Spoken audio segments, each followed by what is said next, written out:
Hello again. As you might have guessed from the shots of the train, I'm off on a little wild camping adventure.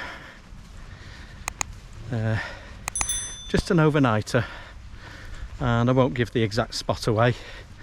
It'd be difficult to at the moment because I don't know exactly where I'm going to pitch up anyway. But I've just got off the train at Furness Vale and heading out towards Kinder Scout, and there's two real objectives. Well, three. First of all is to just get out in the countryside and enjoy myself, obviously. Secondly, trying out my new DD Tarps Superlight Tarp Tent. And thirdly, to see how that works in a smaller, more compact setup with my Osprey Stratos 36. And it's come in just over 9 kilograms without water, but including my 2 walking poles. So I'm quite pleased with that. As I say, it's not ultra light by any means, but it's a massive relief compared to the sort of 12-13 kilograms I've been carrying on recent camps. It really does make a difference. But anyway, more on what I'm carrying later. Just enjoy the walk on a bit of an extended hike to test walking with the lighter weight kit, hence getting off the train so far away at Furness Vale rather than getting the train to Edale or somewhere. Whew, just stopping for a breather. Pretty stiff climb up to Chinley Churn, and the view soon opens out though, back down to Furness Vale where we got off the train, and round to New Mills, just over in that direction. Not sure what the weather's going to do today. Feels like there's a shower around, but nothing as yet. Yeah, not too far from the top of Chinley Churn now. That'll be the first climb of the day over. Yeah, it's been a good workout. Don't think I'll struggle to find water to filter later. This footpath's a stream and it isn't usually.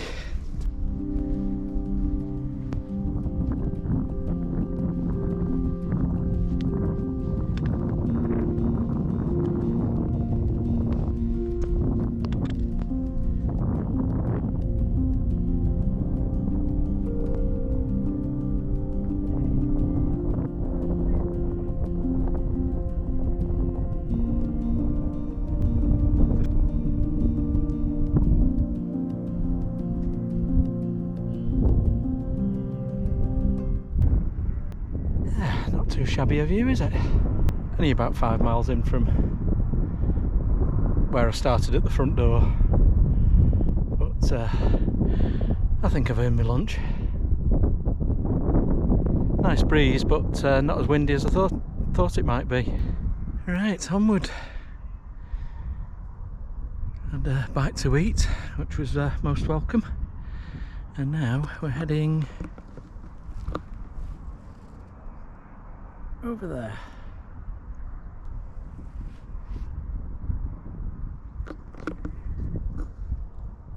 But we're in no rush.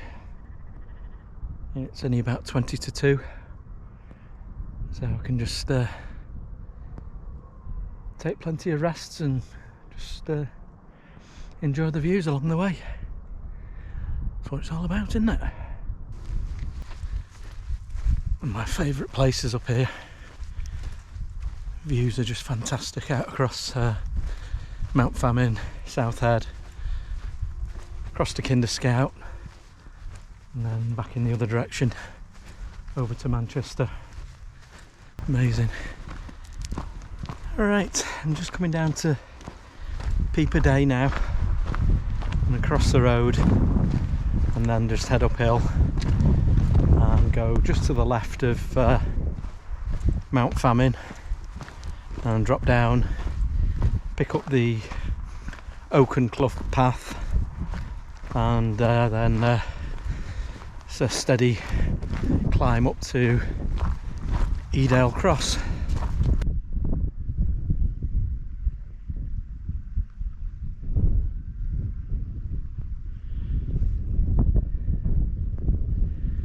Just one bit of sun just trying to poke its way through, but whatever the weather, that's a fantastic view. I'm just looking across to the path up to Edale Cross, so that's where I'm heading now.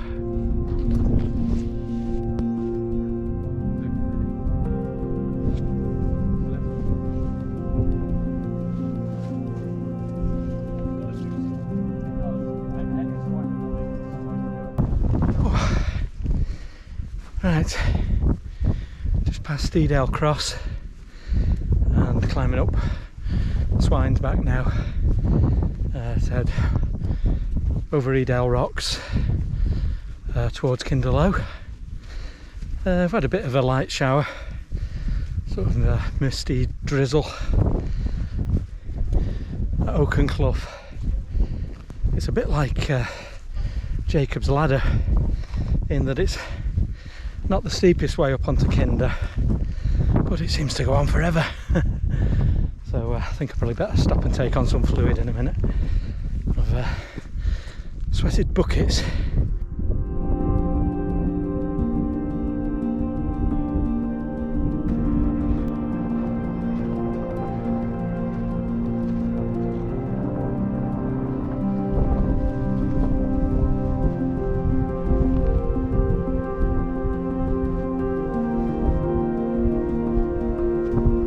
Well, done about 11.5 miles from home, so not a bad little test of the lightweight-ish pack. Felt comfortable enough. I've collected water and I found myself a lovely little spot just in amongst the rocks, and if I pan round, everybody will be able to tell where it is, but don't blurt it out. It's quite an obvious one, but I don't think it's any secret that people wild camp up here. So yeah, it's about 5:30 and the weather's not too great. It's very overcast and threatening to shower. I think there is a proper rain shower supposed to come in about 8 o'clock. There's not many people about, but I think what I'll do is I'll make myself something to eat quite early and then let it quieten down. Unfortunately, now that lockdown is over and the skies are open, the aircraft noise is back to the Peak District, but there you go. Hopefully it'll take some of the crowds away with it.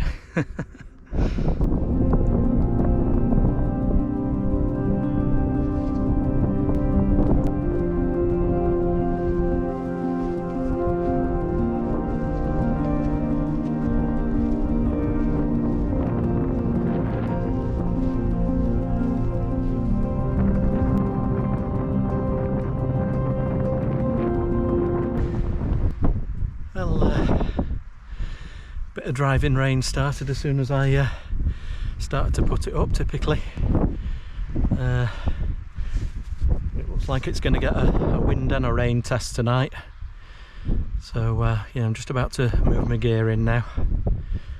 Be glad to get out of this breeze, to be honest. Nice little spot though. Oh. Now, well, you can see me, but we're in. It's yeah, really set in the weather, and you can hear it raining. But I suppose if you're going to test a tent, you might as well test it in some weather. But plenty of ventilation. Obviously it's a kind of a summertime and late spring, early autumn tent. You wouldn't want to be using it in colder weather, because obviously with it being single skinned, you're going to get condensation, and the plentiful ventilation is well, it's going to get chilly if you were to use it in properly cold weather. But I don't think the temperature's set to drop too much tonight, so once I get snuggled in the sleeping bag I should be fine. I've got the Snugpak Softy Elite 2, my cheapo Thermarest Neo Air Venture, which has got 0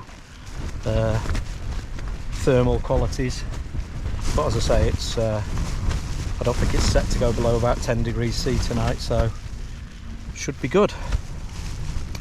Right, had something to eat earlier just before I set the tent up, just some pasta, a cup of coffee, and I'm just going to get myself settled in and watch a film or something.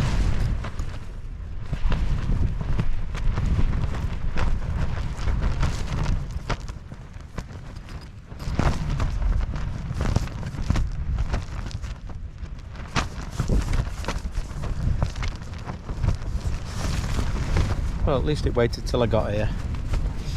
But yeah, that cloud's properly come down now. You can't see out at all. I think this ventilation, and the idea is that you pitch it head into the wind. But I reckon when the wind is really strong and there's rain, that it can actually sort of blow up there and just catch and then drip in. So maybe I might be able to make an adjustment on it and how it's kind of guide open, but it's probably not a great idea in really driving rain and wind, so that's something to keep an eye on. Man, it's wild out there. Just got a head torch, so sorry if the light's a bit weird.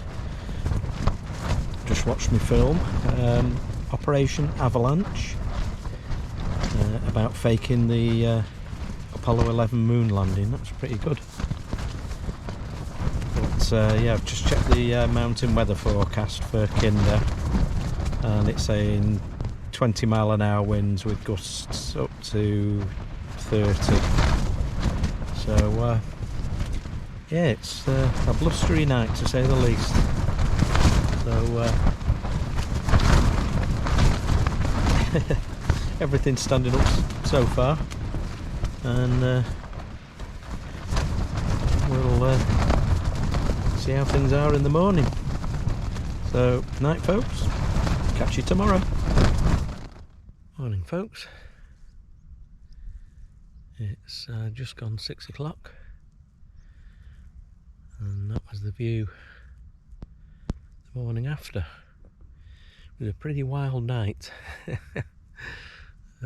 Yeah, it was really rainy and gusty until around about 1 o'clock, and then it started to settle down. I got a reasonable amount of sleep. Condensation in here is probably about what you'd expect. It's, you know, the same as you'd get on the fly sheet of a tent in this sort of weather anyway. But obviously you've got nothing to stop you from coming into contact with it. But it wasn't flicking off on me or anything like that, you know. It's, and I've got like a microfiber towel, so I've just squeegeed it down, sort of thing. And a little bit of cloud inversion going on over there, but it's not that spectacular really. It's not it's just misty everywhere. So I'll start getting up and getting about my business. Sorry there wasn't too much filming yesterday, but from when I decided to put the tent up, it started raining, and that was it really, pretty much for the evening. But couldn't really wish for a better test for the tent. And I've not got out yet, but it appears to have stood up to it well. I'll do another shot of it outside before I take it down. Nice peaceful morning there. Just a hint of blueness trying to creep through. So I suspect it's going to be a nicer day today once this is burnt off.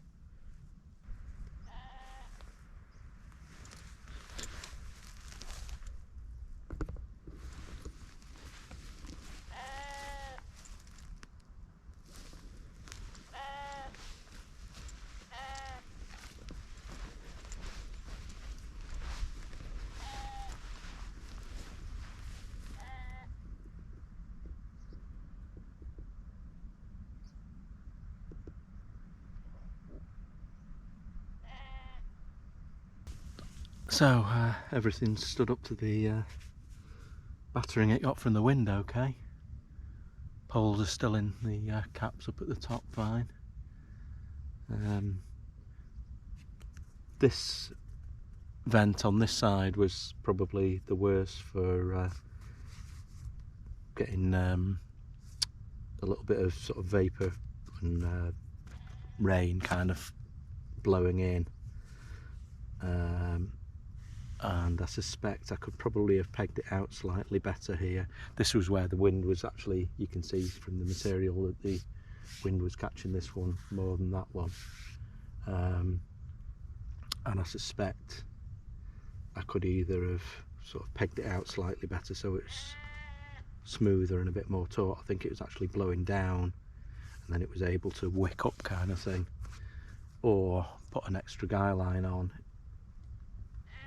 the face that's actually directly into the wind. But you know, it was pretty minor, and you say in a tent like this you've got the you've got to have a microfiber towel with you just to sort of like keep the condensation down anyway in the morning. So I just popped that in the corner, and any drips that were just kind of flicking in were just dropping onto that. So other than that, it was all fine. I've got a bit of drying out to do when I go home now, I think.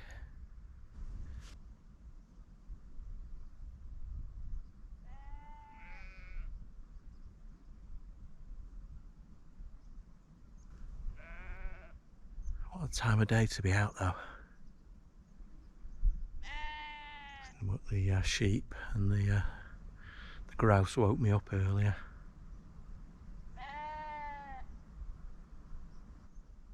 Beautiful, so peaceful, and it's not really even that cold, it's just a bit chilly. Anyway, let's get moving.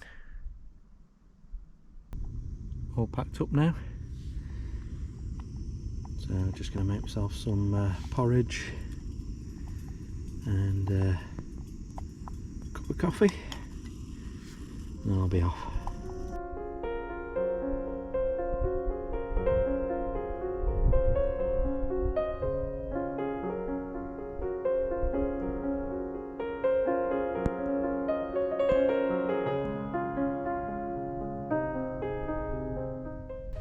Right, all breakfasted, all packed up, and there's my flat patch of grass and the obligatory leave no trace. And the weather has cleared, clouded over and cleared up nicely again.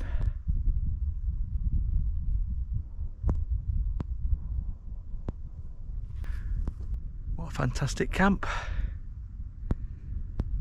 And I've got a nice walk back along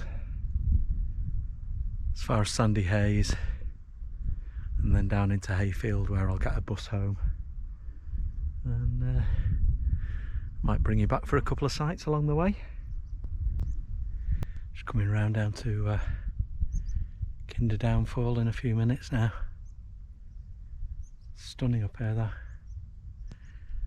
Seen a couple of groups of wild campers, one young lady on her own and 3 guys that have just passed me. I don't know whether you can see them behind me, just climbing up behind me, heading the other way.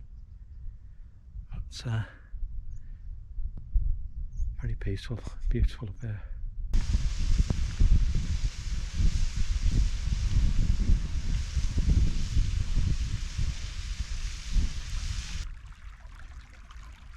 River Kinder starting its journey.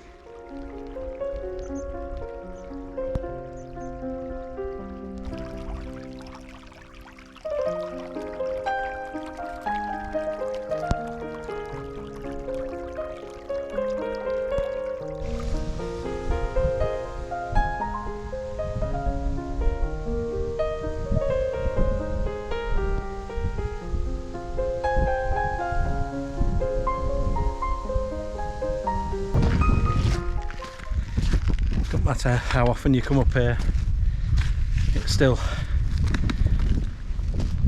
takes your breath away. The views, which I'm not getting today, and the rock formations, fabulous.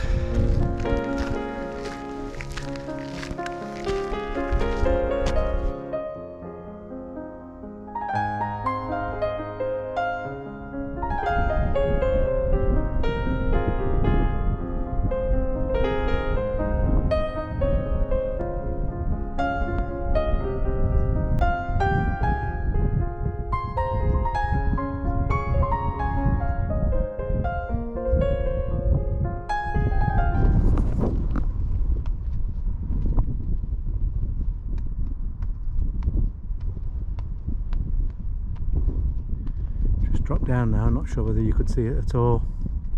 I'll try and zoom in. Short-eared owl just hunting. It was right in front of me until I got my camera out. Right, well I've changed my mind. I'm descending down to Hayfield via William Clough rather than Sandy Hayes.